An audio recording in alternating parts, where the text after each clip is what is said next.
vidas e nos preparando para as bênçãos que Ele ainda há de derramar, em nome de Jesus, amém? Está acontecendo bastante coisa. Você não pode ser um mero espectador. Deus está realizando grandes coisas em nossa igreja, e Ele não quer fazer isso para que a gente assista.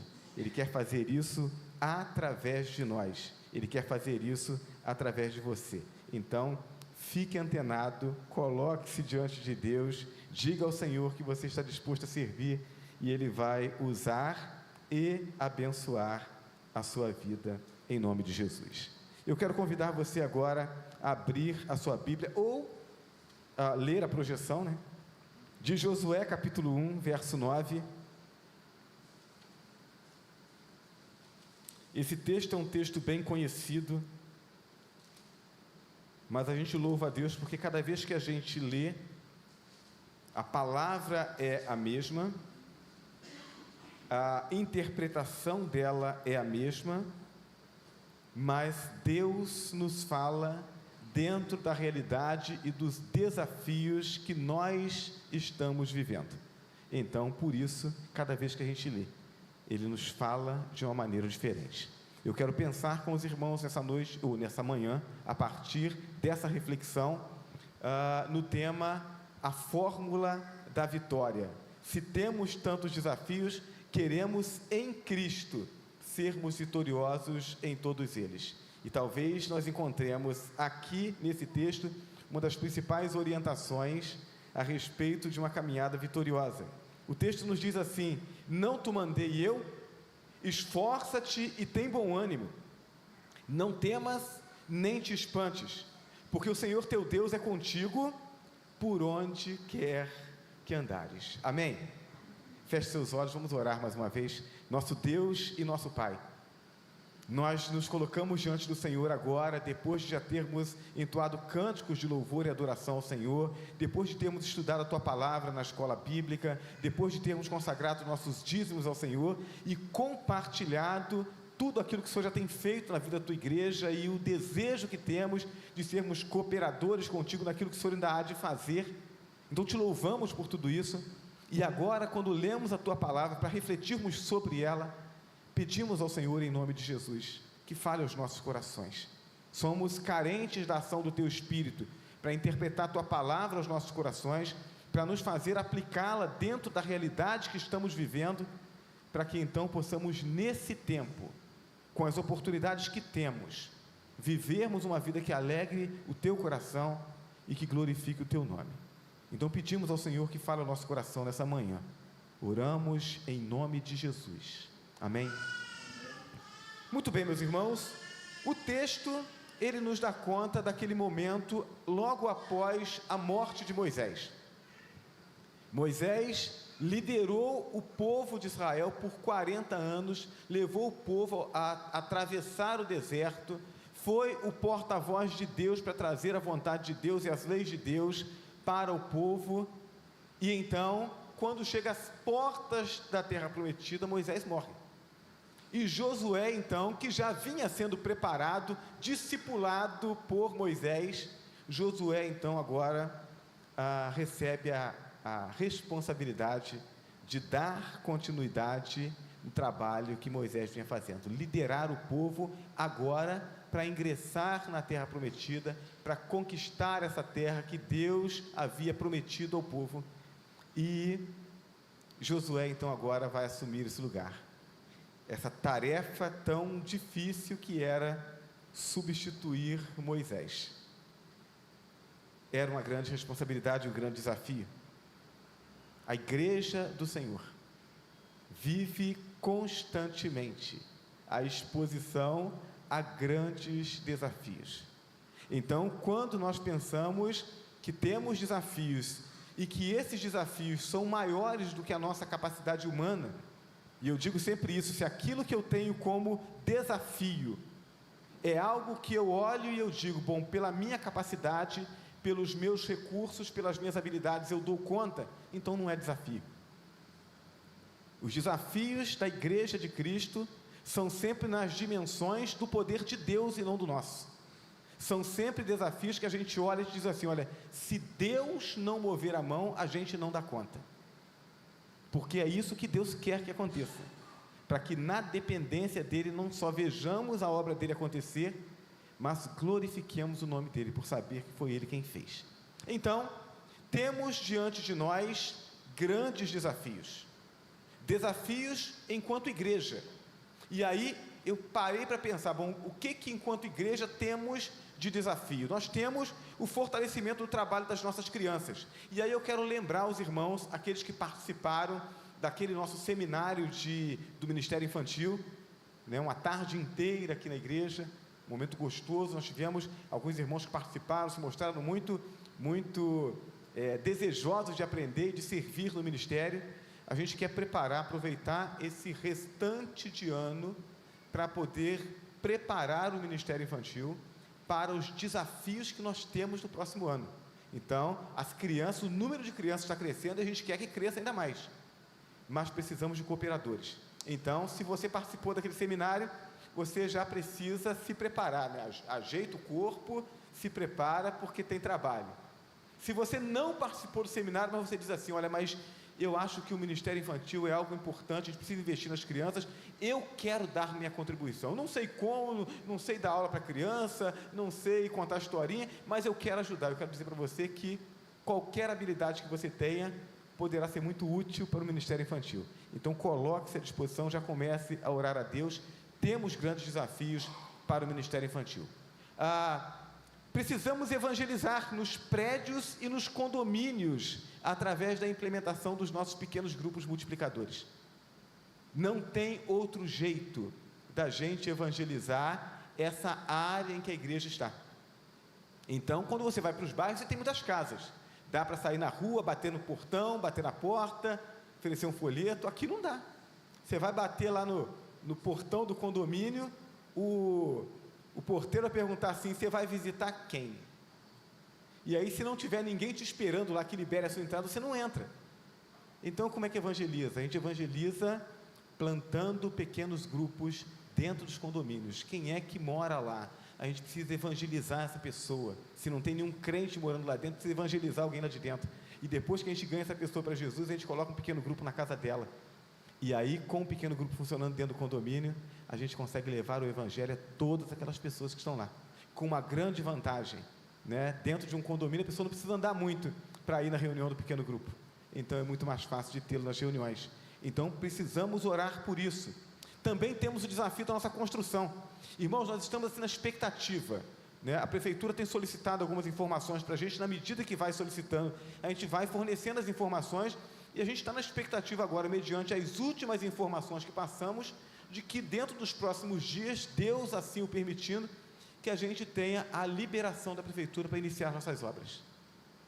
E a gente vai ter mais salas, a gente vai ter uma cantina maior, né? As irmãs que labutam ali na nossa cozinha vão ter um espaço maior. A gente vai ter um espaço maior, né, para aquela parte de convívio social, para a gente poder reunir um número maior de irmãos, né? Hoje, se o pessoal que vem no culto da noite quiser todo mundo subir para o café de comunhão, não cabe lá em cima, mas a gente quer que caiba. Então a gente vai ter um espaço maior. Então, tudo isso são desafios que nós temos como igreja. E os desafios individuais? Temos nossos desafios pessoais. Cada um de nós tem lutas, tem problemas, tem dificuldades. E aí eu tenho orado a Deus, Senhor, abençoa a vida do nosso povo, para que o melhor das nossas energias seja gasto em favor do Teu reino. A gente precisa, com o cuidado, com o poder de Deus, na comunhão com Deus, vencermos esses obstáculos, essas lutas. Temos também sonhos, temos alvos que são pessoais, particulares nossos, temos alvos que são espirituais. Queremos crescer espiritualmente, queremos crescer no desenvolvimento dos nossos dons, queremos que o nosso ministério cresça, queremos impactar pessoas. Então, temos grandes desafios. E ter desafios é algo extremamente saudável e positivo, porque mostra que nós estamos vivos e que estamos planejando para o futuro. Então, quando nós pensamos como igreja, a gente não pode pensar que o nosso alvo é apenas dominicalmente sairmos de casa e virmos para a igreja, chegarmos aqui, participarmos da escola bíblica, participarmos do culto e voltarmos para casa. Isso não é um alvo, isso é uma rotina. O alvo é que a minha vida cresça, que eu que estou hoje aprendendo na escola bíblica, amanhã eu tenha condição de estar dando aula, que eu aprenda, que eu adquira conhecimento, que me ajude a dar um estudo bíblico para um novo convertido, para dar um estudo bíblico para uma pessoa não crente que queira conhecer mais a Bíblia, que dirija um pequeno grupo. Eu preciso ter como alvo o meu crescimento, eu preciso ter como alvo que a igreja cresça. Eu quero ter sempre esse trabalho, né? A gente fala assim, tem pastor que não gosta de falar em construção na igreja. Eu digo, eu gosto muito de falar em construção, porque quando a igreja está falando em construção, é porque ela está crescendo. Então a gente quer falar em construção, né? A gente quer pegar essa obra aqui, realizar essa obra, e daqui a pouco dizer assim, meu Deus, a gente precisa mexer com construção de novo, porque crescemos mais. A gente quer isso, a gente precisa ter alvos, e precisa buscar em Deus que esses alvos sejam alcançados. O problema é quando nós pensamos que para vencermos os desafios, tudo precisa estar bem, e todos os ventos precisam estar soprando a nosso favor. Quando eu penso que para eu crescer, para eu buscar alcançar os desafios, tudo precisa estar bem, esse conceito, ele emperra o meu crescimento. Eclesiastes 11, verso 4, diz assim: quem observa o vento, nunca semeará, e o que olha para as nuvens, nunca cegará. Ou seja, se eu esperar que o vento esteja naquele jeitinho certinho para eu poder fazer a obra, se eu esperar que não haja nuvens para que eu possa fazer a obra, se eu esperar que tudo esteja bem para fazer a obra, eu não faço a obra nunca. Se eu esperar que tudo esteja organizado na minha vida para que eu participe de um treinamento da igreja, para que eu assuma um compromisso, eu não vou fazer isso nunca. Tem sempre algum problema, né? Eu digo que os problemas, eles são assim, estão na fila, né? Você resolve um, o outro já se apresenta, e às vezes ele tem um caráter assim de sardinha, né? É aquele problema que ele vem em cardume, ele não vem sozinho. Então, se eu esperar que tudo esteja bem, eu não faço. Eu preciso entender que os desafios de Deus, eles vêm em meio às lutas. Da mesma forma que a direção do vento não determina a direção em que um barco à vela vai, mas o que determina são as posições das velas. Da mesma forma, o que determina se a nossa vida vai crescer ou não, não são a presença ou a ausência de problemas, mas é o posicionamento da nossa alma diante dos desafios que se nos apresentam. A nossa alma precisa estar posicionada devidamente em relação a Deus, e é sobre isso que a gente quer falar. Em toda a Bíblia não se encontra um exemplo de alguém abençoado e vitorioso, cuja bênção e as vitórias não fossem fruto da consagração a Deus. Não é fruto da ausência de problemas ou de obstáculos, é fruto da consagração da vida a Deus. A gente precisa assumir esse compromisso de consagração, primeiro da nossa própria consagração, e aí, se eu entendo que eu tenho dificuldade de me disciplinar, eu preciso buscar alguém que me ajude a fazer isso. Eu preciso buscar alguém para quem eu tenho que prestar contas. A gente tem uma dificuldade enorme, irmãos, com esse negócio de prestar contas, mas isso é abençoador. Se eu combinar com o irmão Saed, olha, eu quero caminhar com você na caminhada discipuladora, eu estou me propondo a orar todos os dias, 3 horas da manhã, vou acordar para poder orar, e aí eu digo para ele assim, me ajude nesse propósito. Aí quando chegar amanhã, por volta de umas 7 da manhã, Saed me manda uma mensagem assim, e aí pastor, orou às 3? Se eu não orei, eu tenho que admitir, Saed, não consegui acordar e tal, mas coloca o despertador lá, faz, ele vai me motivar. E aí, se ele me perguntou na segunda-feira, e eu tive que dar uma resposta negativa, eu não quero dar essa resposta negativa na terça-feira. O que foi? Só deu a resposta 10 horas da manhã quando acordou. Aí, imagina só. Aí, na terça-feira, na hora que ele mandar a mensagem, eu tenho que dizer para ele: acordei, orei, e aí isso vai me disciplinar. Ah, pastor, mas você está fazendo isso só para poder prestar conta para o SAED.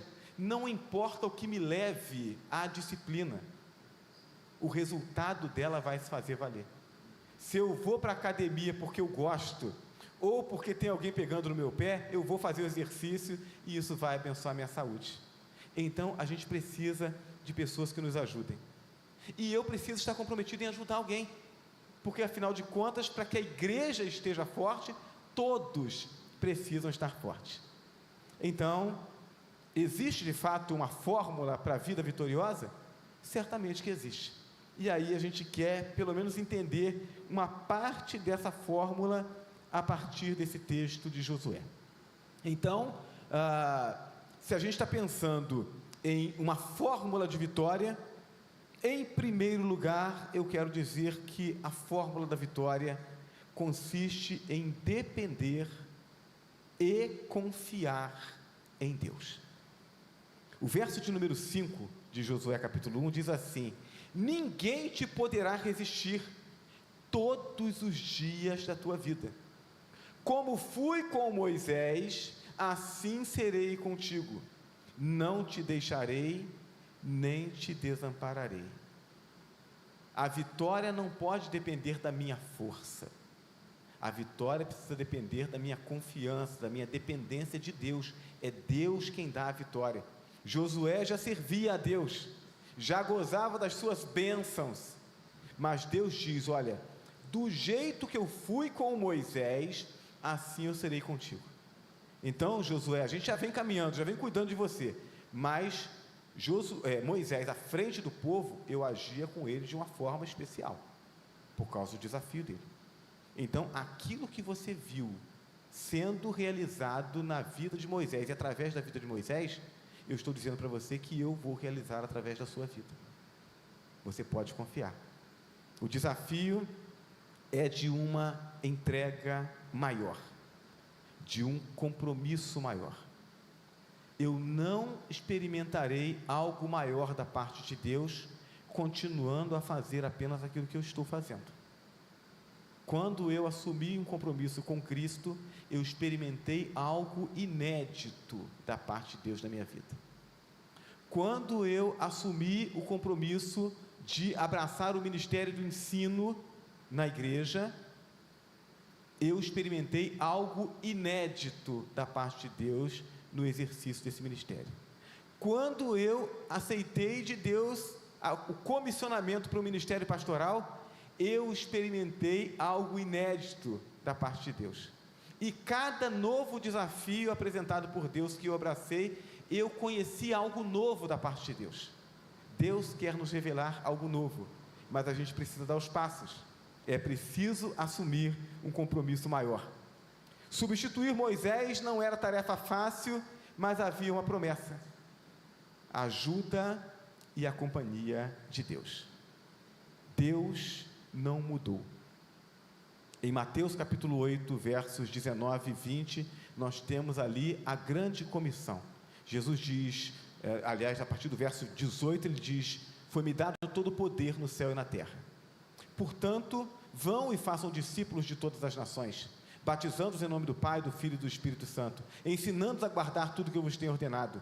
E eis que eu estou convosco todos os dias, até a consumação dos séculos. Então ele está dizendo: olha, vocês vão fazer discípulos, vocês vão batizá-los, vocês vão ensiná-los. Será uma tarefa fácil? Não, não será uma tarefa fácil. Mas eu quero dizer para vocês que foi-me dado todo o poder no céu e na terra, e eu estarei com vocês todos os dias. Essa é a promessa de Deus para as nossas vidas. Jesus está conosco, o poder dele está operando em nosso favor, mas nós precisamos assumir as responsabilidades, nós precisamos assumir os desafios. O desafio da consagração é seguido da promessa do sustento. É necessário, portanto, servir a Deus, abraçar os desafios, e quanto maior for o desafio, maior será a bênção e maior será o crescimento. Então eu não quero olhar para coisas pequenas, eu quero olhar para coisas grandes. Eu quero abraçar desafios que eu saiba que por minha própria força e capacidade eu não dou conta. Eu quero abraçar desafios que me levem à dependência de Deus. Eu quero esperar em Deus. Eu quero ver a mão dele operando na minha vida. A bênção nos dá a vitória na obra do nosso Deus, porque a obra é dele, a obra não é nossa. Nos dá a vitória também nas nossas lutas particulares. Quando eu consagro a minha vida a Deus, Deus cuida daquilo que eu não dou conta. E eu tenho dito isso. A proposta de Deus para as nossas vidas é uma proposta fantástica. Deus nos diz assim: olha, cuida da minha obra, cuida daquilo que eu confiei nas suas mãos, e aquilo que você não dá conta na sua vida particular, eu resolvo. Busque em primeiro lugar o reino de Deus e a sua justiça, e as demais coisas vos serão acrescentadas. Mateus 6, verso 23.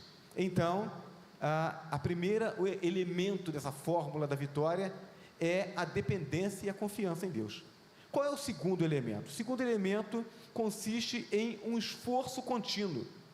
Então veja só, eu não posso esperar, não posso confiar que pela minha própria força eu dou conta dos desafios da obra de Deus. Mas o fato de eu confiar no poder de Deus operando em meu favor, não me dá o direito de cruzar os braços. Deus vai fazer com que, mediante o meu esforço, os resultados sejam muito maiores, mas Ele espera o meu esforço, para que eu possa mostrar para Ele que que eu valorizo, a obra dEle.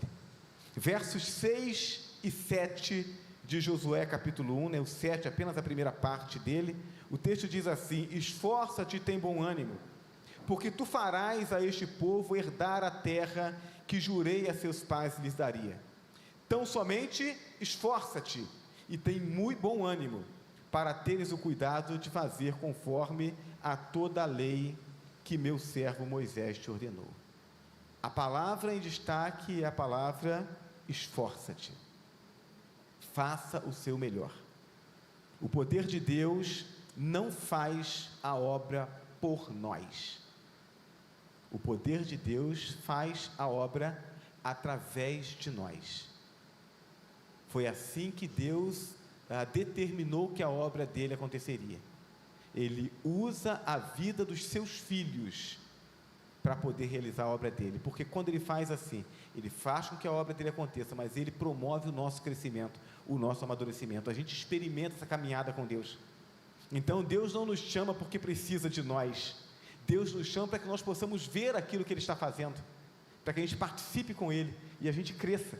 Então Deus quer que você cresça, Deus quer que eu cresça, Ele nos chama para participarmos da obra dEle, mas Ele diz: é preciso que você se esforce. Vivemos um tempo de facilidades, controle remoto, então você nem levanta do sofá para poder ligar a televisão, ligar o ar-condicionado. Agora nem ar-condicionado, agora é Alexia. Alexia, acenda a luz. Alexia, liga a TV. Então, é a lei do menor esforço. Vivemos esse tempo. Ninguém mais lava a roupa na mão, né? Tem que ter máquina de lavar. O pessoal está querendo agora uma máquina, de preferência, que ela pegue a roupa no cesto e estenda. Alimento é instantâneo, né? Miojo lá, em 2 minutos e pronto, já vem com tempero. O negócio é rápido. E aí os crentes estão buscando essa mesma rapidez na vida espiritual. Meus irmãos, não funciona assim. Não existe crescimento ou amadurecimento instantâneo. Existe um processo. E a gente precisa fazer parte desse processo. Da mesma forma que não se produz um ser humano de forma instantânea, não se produz desenvolvimento e maturidade espiritual de forma instantânea. As pessoas buscam crescimento espiritual, libertação de vícios, libertação de maus hábitos, e aí como é que eles fazem? Eles procuram o pastor ungido. Pastor, ora por mim porque eu não consigo me disciplinar na leitura bíblica. O pastor vai lá, vai repreender o demônio da preguiça de ler a Bíblia. Meus irmãos, não funciona desse jeito. Então Deus lida com pessoas responsáveis e comprometidas. A Bíblia fala sobre esforço. Esforço que pode ser traduzido por investimento, por dedicação, por sacrifício. Esforço que significa ir além daquilo que normalmente a gente vai, dar um pouco mais de nós. Isso é esforço. É eu fazer um pouco mais do que aquilo que naturalmente eu faço. Eu preciso estar disposto a fazer isso pela obra, até para que eu possa mostrar para Deus que eu valorizo essa obra. Então, aquilo que eu faço só com o tempo que sobra, aquilo que eu faço só com o dinheiro que sobra, aquilo que eu faço quando eu não tenho mais nada para fazer, então não, eu não estou valorizando isso. Isso é só para ocupar o espaço da agenda que está livre. Eu me esforço quando aquilo que eu estou fazendo é algo que eu realmente valorizo. Quais devem ser os desafios ou alvos da nossa igreja? Primeiro, quando a gente olha para aquilo que está do lado de fora das portas da nossa igreja, nós vamos ver famílias que estão sendo destruídas pelas drogas e pelo alcoolismo. E talvez quando eu fale sobre isso, você pense nos moradores de rua. Eles também estão nesse grupo. Mas nos apartamentos luxuosos, nos apartamentos de cobertura, nós temos esses mesmos problemas. Pessoas que estão com a sua conta bancária cheia, que estão com viagens programadas para o exterior, mas que estão mergulhadas no vício das drogas, do álcool, e que estão perdendo suas famílias. Precisamos alcançar essas pessoas, precisamos ajudá-las a descobrir que Jesus liberta, que Jesus salva, que Jesus restaura famílias. Há também crianças e adolescentes sendo seduzidos pelas drogas, pela prostituição, pela violência. Os professores das escolas públicas e particulares sabem bem disso, com o que eles têm lidado no dia a dia. Precisamos fazer um trabalho preventivo, precisamos alcançar essa turminha para que eles não tenham suas vidas destruídas. Precisamos ganhar os seus corações.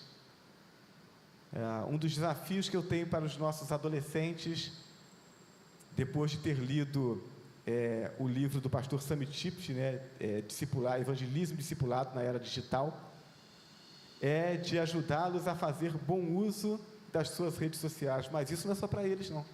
Isso é para todos nós. Ao invés de a gente ficar ali perdendo tempo com vídeo de TikTok, a gente precisa usar essas ferramentas para levar o Evangelho de Cristo àqueles que estão ao nosso alcance.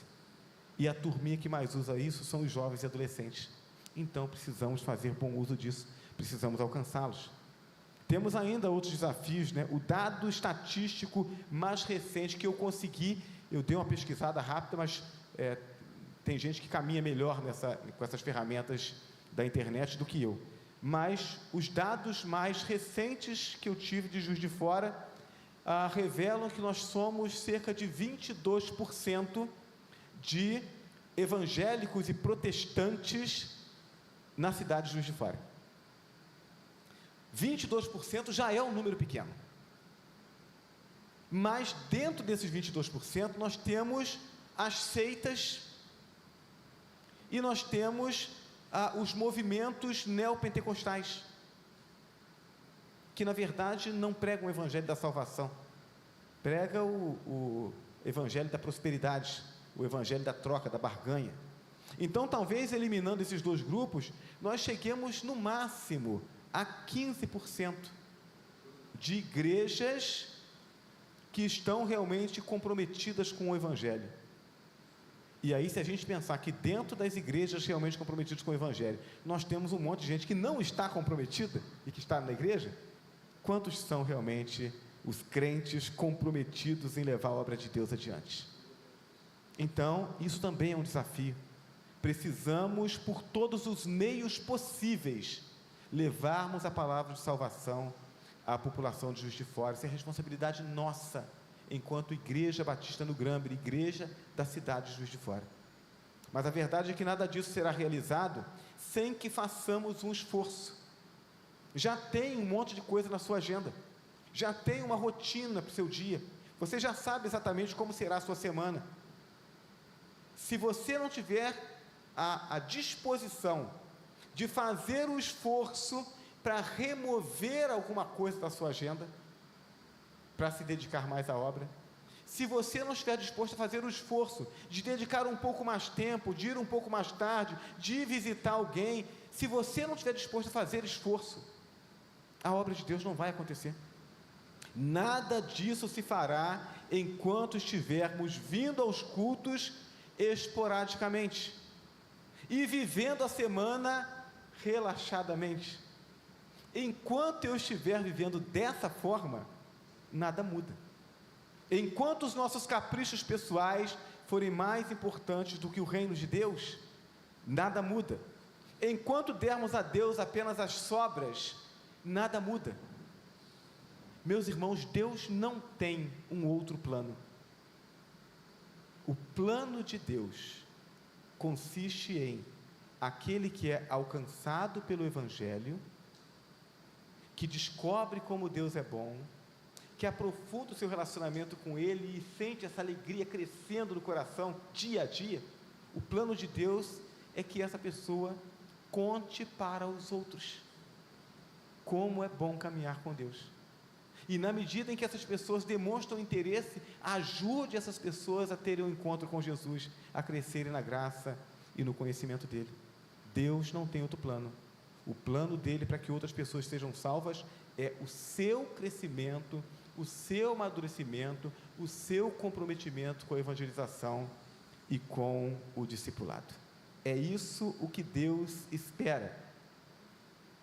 Enquanto nós dermos apenas as sobras para Deus, essa coisa não funciona.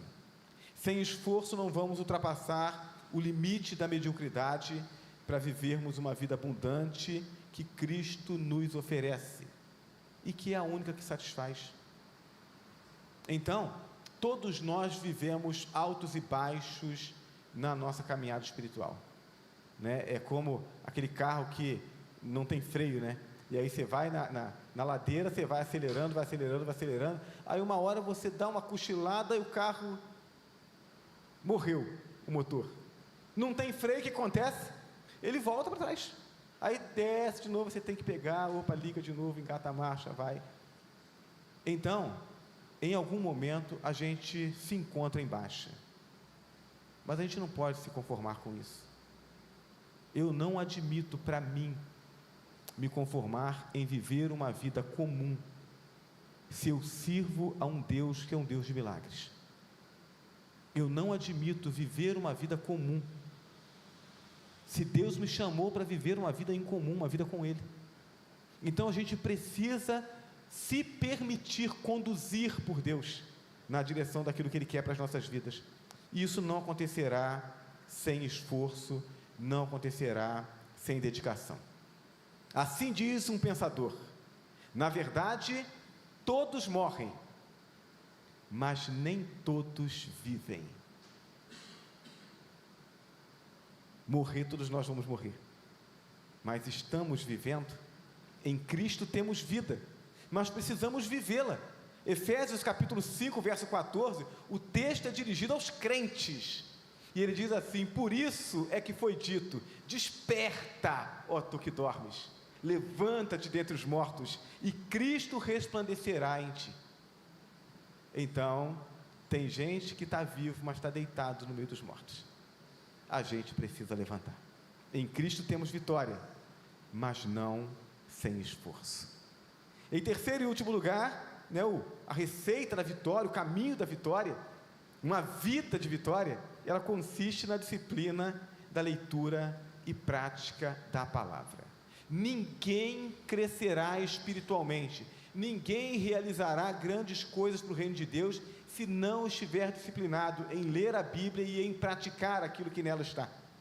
Versos 7, na parte B, até o verso 8, o texto de Josué capítulo 1 nos diz assim: dela não te desvies, nem para a direita e nem para a esquerda, para que prudentemente te conduzas por onde quer que andares. Não se aparte da tua boca o livro desta lei, antes medita nele dia e noite, para que tenhas cuidado de fazer conforme tudo quanto nele está escrito, porque então farás prosperar o teu caminho e serás bem-sucedido. Tem que ler Bíblia. A gente tem uma ferramenta fantástica hoje, né? Você diz assim: pastor, olha a correria tão grande, né? Leva filho na escola, traz filho da escola, vai para o trabalho e volta do trabalho. Eu quero dizer para você que tem uma ferramenta fantástica, que nos ajuda, não substitui aquele momento devocional, mas nos ajuda a diariamente termos contato com a palavra de Deus. É a Bíblia em áudio. Se você tiver aquele aplicativo, né, Bíblia JFA Offline, no seu celular, é de graça, entra na Play Store e baixa. Ali tem o recurso da leitura do texto. Ao invés de você ler, né, deixa eu ler aqui, você vai lá e clica no botãozinho, e aí tem alguém no aplicativo que lê a Bíblia para você. Você lê a Bíblia dirigindo, você lê a Bíblia levando e buscando a criança da escola, você lê a Bíblia num ponto de ônibus, né, colocou lá um fonezinho no ouvido, está ouvindo a Bíblia. A gente precisa buscar o conhecimento da palavra de Deus, precisa fazer isso. Deus está nos falando sobre duas coisas: disciplina da mente. Eu preciso alimentar a minha mente com coisas boas, para que a minha vida produza coisas boas, e está falando sobre desenvolvimento de hábitos. Eu preciso instalar bons hábitos, tirar hábitos ruins.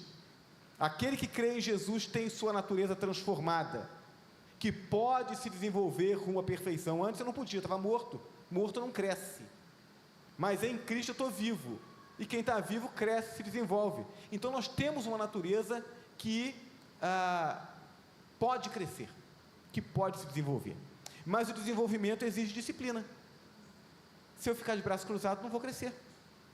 Romanos 12, verso 1 e 2: rogo-vos, pois, irmãos, pela compaixão de Deus, que apresenteis os vossos corpos como sacrifício vivo, santo e agradável a Deus, que é o vosso culto racional. E não vos conformeis com este mundo, mas transformai-vos pela renovação da vossa mente, para que experimenteis qual seja a boa, agradável e perfeita vontade de Deus. Para que eu experimente a boa, agradável e perfeita vontade de Deus, eu preciso renovar a minha mente. Eu preciso preencher a minha mente com as verdades de Deus, para que isso determine meus sentimentos e minhas ações. É o desafio. Tem que ter disciplina. Os valores do reino precisam estar na mente e criar raízes. Por isso eu preciso meditar na palavra de Deus dia e noite. Praticar o que se leu. Isso é transformar os conceitos em hábitos. Se eu só leio, só medito, mas não coloco em prática, não adianta. Não adianta apenas ler, não adianta apenas saber. É necessário viver segundo a palavra. Tiago 1, versos 22 a 25, o texto vai dizer isso para a gente. Não sejam apenas conhecedores da palavra, sejam praticantes dela. Não leia apenas, não ouça apenas, coloca em prática. É esse o desafio. Eu preciso ler, eu preciso entender o que está escrito. Entendi, não entendi, então eu preciso pedir alguém que me ajude. Eu vou procurar o pastor, eu vou procurar alguém que me ajude a entender o que o texto está dizendo. Ah, não, agora eu entendi. Bom, então se agora eu entendi, eu preciso colocar em prática. É isso que Deus espera de nós, para o nosso crescimento. A prática da palavra abençoa o reino de Deus, porque primeiro ela abençoa o indivíduo. Aquela pessoa que leu a palavra, meditou na palavra, colocou a palavra em prática na sua vida, essa pessoa se tornará um filho melhor. Filhos que conhecem a palavra, eles sabem que precisam honrar os pais, eles serão obedientes, eles serão atenciosos, eles são cuidadosos com os pais. Abençoará você enquanto filho, abençoará enquanto irmão, enquanto pai, esposo, crente, né? Membro da igreja que se envolve, que se compromete, que faz a coisa acontecer. Vai fazer desse indivíduo um vizinho melhor, um funcionário melhor, um patrão melhor, um cidadão melhor. Então isso abençoa o reino de Deus, porque começa a abençoar a partir da transformação da pessoa. Deus quer fazer de você alguém melhor. Pastor, mas olha, eu já tenho me esforçado, então é por isso que você é bom. É por isso que a sua vida dá testemunho. Mas se você continuar se esforçando, você pode ser melhor. Pastor, eu nunca me preocupei com isso. Não, é por isso que você não está ocupando o espaço que deveria ocupar. É por isso que eu estou recebendo menos bênçãos que eu deveria receber. Porque a Bíblia diz que os dons são distribuídos para que no exercício do nosso dom te abençoe o outro. Se você não está exercendo o seu dom, eu estou tendo uma fatia da minha bênção que não está me alcançando. E aí eu fico chateado com você. Porque Deus quer me abençoar através da sua vida e você não está fazendo a sua parte. A gente precisa se comprometer com esse crescimento. Deus quer sacudir esse mundo através da sua igreja. E eu ouvi o diretor executivo da Junta de Missões Mundiais nos falando lá no Retiro de Pastores, e o meu coração assim se alegrou grandemente. A gente não pode, a intenção era gravar aquilo para trazer para a igreja, mas não pode. Tem algumas áreas que a Junta de Missões tem atuado e que os crentes são perseguidos, em que o governo não sabe que o projeto está acontecendo dentro do país, porque o governo é contrário ao Evangelho. Então a gente não pode citar nomes, a gente não pode falar sobre os projetos, não pode ter nada gravado, porque um desavisado coloca isso na internet, criou um problema para o trabalho da Junta de Missões. Mas eu digo aos irmãos, Deus tem usado a nossa Junta de Missões, Deus tem usado nossos missionários nos campos, lugares onde os americanos, durante muito tempo, tentaram entrar com o Evangelho, tentaram fazer o Evangelho prosperar e não conseguiram. Nossos missionários de missões mundiais têm feito o trabalho prosperar lá. Então, Deus quer sacudir esse mundo através da sua igreja, mas você não pode se esquecer do fato de que você faz parte dessa igreja. Então Deus quer usar a sua vida nisso. Não feche seus olhos, não feche seus ouvidos, permita que Deus use a sua vida. Isso vai alegrar o seu coração e vai abençoar o reino de Deus. A fórmula da vitória não é algo instantâneo como miojo ou pipoca de micro-ondas. Não acontece de uma hora para outra. É fruto da confiança em Deus, do esforço e da disciplina na leitura e na prática e no ensino da palavra de Deus. Comece lendo a Bíblia todos os dias, meditando nela, perguntando para cada texto que você lê, o que Deus espera de mim através desse texto, e uma vez tendo essa resposta, coloque isso em prática, e Deus fará a sua vida crescer. Através da sua vida, Deus impactará a vida da nossa igreja, e através de uma igreja impactada, desafiada, transformada, cheia de saúde, a gente impacta a nossa cidade, a gente impacta o nosso estado, a gente impacta o nosso país, a gente impacta o mundo. A responsabilidade de levar o Evangelho em Jerusalém, toda a Judeia, Samaria e os confins da terra, é de cada igreja local, é minha e sua. Que Deus nos ajude a permitirmos que esse ardor, ele preencha, ele incomode o nosso coração, crie em nós essa expectativa, né? O que Deus é capaz de realizar através de um crente como eu, como você, que confia a vida nas mãos dele e se compromete com ele, né? Faça essa pergunta para Deus, consagre sua vida a ele e permita que Deus surpreenda a sua vida com o que ele quer fazer. Amém? Coloque-se de pé, vamos orar ao Senhor. Nosso Deus e nosso Pai que está nos céus, nós sabemos o quanto somos limitados, Senhor. Sem o Senhor, o que somos, o que seríamos. Mas a Tua palavra nos faz crer que nas Tuas mãos grandes coisas podem ser realizadas através das nossas vidas. Então, Senhor,